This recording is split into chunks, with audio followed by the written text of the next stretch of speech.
আসসালামু আলাইকুম। সিমের বিচি রান্নার রেসিপি তো আমরা অনেক খেয়েছি, তবে আজকে একটু ভিন্ন রকমভাবে তৈরি করেছি সিমের বিচির পাকোড়া। খুবই মজাদার এই পাকোড়াটা, কেউ খেলে বুঝতেই পারবে না যে এটা সিমের বিচি দিয়ে বানিয়েছেন।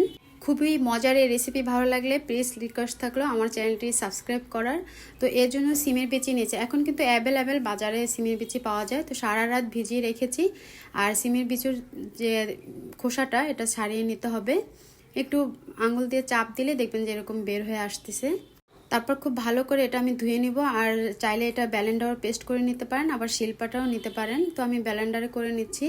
এখন দিয়ে দিচ্ছি পেঁয়াজ বেরেস্তা, তারপরে দিয়ে দিব স্বাদ অনুযায়ী লবণ, রঙের জন্য দিয়ে দিচ্ছি হলুদের গুঁড়া 1/2 টেবিল স্পুন দিয়েছি।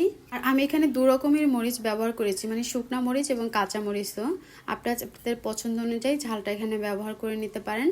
জিরা পাউডার দিয়ে দিচ্ছি 1/2 টেবিল স্পুন। আর টালা জিরার গুঁড়া, যেটা খুব ভালো একটা সেন্ট আসবে, এর জন্য এটা 1/2 টেবিল স্পুন দিয়েছি। আর সাথে একটুখানি গরম মশলা গুঁড়াও দিয়েছি।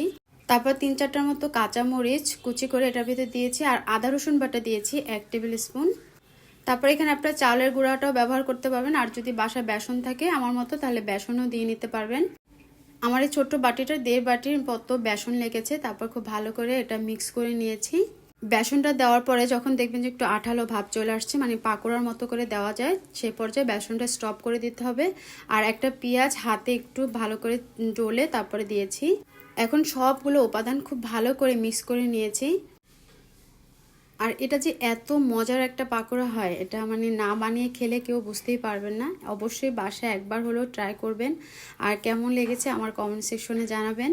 তো একটা কড়াই ভিতরে আমি তেল গরম বসিয়ে দিয়েছি। তারপরে এভাবে করে হাত দিয়ে দিয়ে দিচ্ছি, মানে এটা আমি ডুবো তেলে ভেজে নিব। তো এক পিঠ হয়ে গেলে আমি আর এক পিঠ দিব। আর সেমভাবে কিন্তু আমি আর একটা ব্যাচও ভেজে নিব। আসলে সত্যি কথা বলতে কি, মানে বিকেলের নাস্তাতে এরকম মুচমুচে পাকোড়ার সাথে চা আর মানে কিছুই লাগে না। খেতে খুবই অসাধারণ হয়েছে, খুবই মজাদার একটা রেসিপি, একদম ইউনিক। কথা বলতে বলতে আমার এটা গোল্ডেন কালার চলে আসছে। আর চুলার আঁচটা কিন্তু হাই হিটে ভাজা যাবে না, মিডিয়ামে করে তারপর এটা ভাজতে হবে, তাহলে ভিতর থেকেও এটা খুব ভালো করে সেদ্ধ হবে। এখন একটা ব্যাচ আমি উঠিয়ে নিচ্ছি। আর দেখতে পাচ্ছেন কতটা সুন্দর হয়েছে, আলহামদুলিল্লাহ। আর আমি একটা ভেঙে আপনাদের সাথে শেয়ার করছি।